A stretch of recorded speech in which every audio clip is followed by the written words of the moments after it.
कि जिस तरह संविधान बाबा साहब का नाम लेकर सभी पक्ष और विपक्ष ने दलित समाज को, शोषित समाज को, मुसलमानों को, बुद्धिस्ट को, सब ने लूटा है। आप बताइए कि 75 साल से ज्यादा की आबादी में दलित समाज आज मजदूरी करने के लिए बिहार से बाहर बाध्य है। क्यों है? आप बताइए कि अपमान के भाषा के नाम पर, बिहार के नाम पर दूसरे राज्यों में मारा जाता है। उद्योग की बात करते हैं, बाढ़ की बात करते हैं, समाधान कहीं नहीं है। इस बार भीम आर्मी और आजाद समाज पार्टी के दशकों से संघर्ष को देखते हुए बहुजन समाज ने ये मान लिया है कि भाई चंद्रशेखर आजाद जी के नेतृत्व में ही बिहार का विकास हो सकता है, बहुजनों का विकास हो सकता है। समान शिक्षा और समान चिकित्सा को लागू करना होगा। प्राइवेट ठेकेदारी में आरक्षण देकर बहुजन समाज को मजबूत करना होगा। 5 डिसमिल जमीन देकर अपनी जमीन, अपना मकान और अपना रोजगार की बात करनी पड़ेगी। छलावा बहुत हो गया इस समाज के साथ। संविधान के बदलने वाले एक तरफ और दूसरी तरफ चुपचाप खड़े 3 बंदर, उन सबको सबक सिखाने के लिए आप देखें हजारों की तादाद में युवा सड़कों पे आ रहा है। कुटुंबा विधानसभा की तस्वीर बदल दी सर। आपके कुटुंबा विधानसभा के सैकड़ों हजारों युवा आपके साथ है सर। काफी संख्या में हुजूम उमड़ पड़ा है और रामजन्म सर के आपने यहाँ पर विधानसभा में प्रत्याशी चुने हैं, उसके समर्थन में काफी लोग हैं सर। क्या लग रहा है सर, क्या अनुभव लग रहा है? प्रत्याशी तो जनता तय करेगी जी। कार्यक्रम का क्या उद्देश्य रहा सर जी, आज आप लोग जो निकाले हैं? उद्देश्य ये है कि जहाँ चुनाव प्रचार में गाड़ियों के काफिले दिखाए जा रहे हैं, शक्ति प्रदर्शन किया जा रहा है, ऐसे में भाई चंद्रशेखर आजाद जी के नेतृत्व में हम साइकिल से अपने समाज में जा रहे हैं। और जिस तरह से समाज गांव-गांव में स्वागत कर रहा है, जिस तरह से युवाओं का हुजूम निकल रहा है, ये देखकर हमें गर्व होता है कि भीम आर्मी और आजाद समाज पार्टी का 1 दशक से जो कार्य चल रहा था वो बहुजन समाज ने उसको पहचाना है। बहुजन समाज ये समझ चुका है, जो शोषित वंचित समाज है, कि अत्याचार और शोषण के खिलाफ न पक्ष खड़ा हुआ न विपक्ष खड़ा हुआ। कमज़ोर युवा, जो बहुत ज़्यादा संसाधन विहीन युवा थे, जिनको जो पढ़ाई लिखाई कर रहे, छोटे छोटे कारोबार कर रहे, वो संविधान को बचाने के लिए, अपने समाज की सेवा के लिए वो सड़क पर उतरते रहे। और उसका आज ये देख रहा हूँ कि परिणाम है कि पूरे बिहार में ये मेरा आज 10वां दिन है साइकिल यात्रा का, और लगातार ये कारवां बढ़ता जा रहा है। कल मैं नवादा में गोविंदपुर में हमारा साइकिल यात्रा है।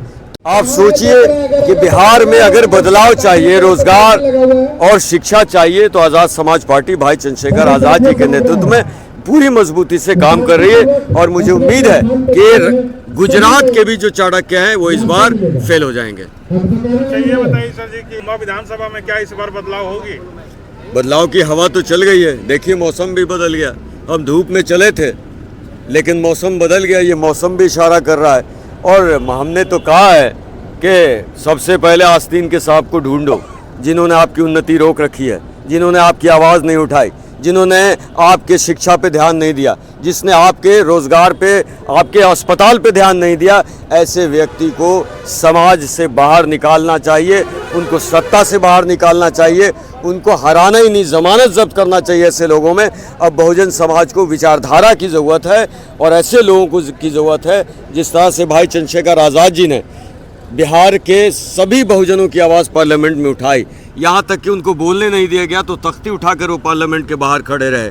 और सड़कों पे उन्होंने भी साइकिल चला के उत्तर प्रदेश में लोगों को जागरूक किया। जो साइकिल यात्रा निकाले सर, इसका उद्देश्य क्या रहा? ये मुख्य उद्देश्य ये था कि हमारे जनता का आपके साथ हैं और हम हमेशा साथ रहेंगे। और ये बिगुल बजा दिया है, ये जीत की बिगुल है। ये आज से हम आपको जीत की ओर ले जा रहे हैं, यही हमारा संदेश था। आपका साइकिल यात्रा में काफी संख्या में जनसैलाब देखने को मिला, भीड़ जी। और बहुत लोग का जो गाड़ी था वो जाम काफी हो जा रहा था, रोड इतना संख्या आपका था, आप क्या कहें? हमारा संख्या इतना जनता की है, ये जीत के लिए इतना व्याकुल है कि इसलिए उमड़ गए भीड़ और हमारा रोड पर ज़्यादा से ज़्यादा संख्या में हो गए। और मैं चाहूँगा कि आने वाला विधानसभा में इसी तरह से भीड़ उमड़ता रहे और निश्चित रूप से जीत दिलाए। उन युवाओं के लिए क्या कहेंगे सर, जिनको जो लोग आज भी रोजगार से वंचित हैं और पढ़ लिख करके भी सड़क पे हैं सर, उन लोगों के लिए क्या है, आपकी प्लान क्या है आपकी ओर से? हमारे तरफ से और हमारे पार्टी की ओर से ये हमारा प्लान किया गया है कि जितने भी युवा वर्ग हैं रोजगार के लिए बाहर नहीं जाएंगे, हमारा प्रदेश में ही हमारा उन युवाओं को रोजगार दिया जाएगा। अगर कुछ चुनाव चिन्ह के दिल्ली नहीं आए तो राजनीतिक परिवर्तन तो हो जाएगा। जो हमारे पूर्वजों ने किया, व्यवस्था परिवर्तन कैसे होगा? क्योंकि सत्ता की चाबी जिस दिन आएगी सारे अधिकारियों को औकात नजर आ जाएगा। एक रात में प्राइवेट ठेकेदारों में दलितों को आरक्षण मिल जाएगा। एक रात में बुलान की जमीनें दलितों के बीच में बांट दिया जाएगा। एक रात में जितने अपराधी हैं जिन्होंने दलितों पे अत्याचार शोषण किया वो सारा जेल में चला जाएगा। तो बताओ कौन कितनी छाप? भाई ये बहुजनों की और भीम आर्मी की आवाज नहीं है। यहाँ तो पटना तक पहुंचना चाहिए। बहुजनों की क्या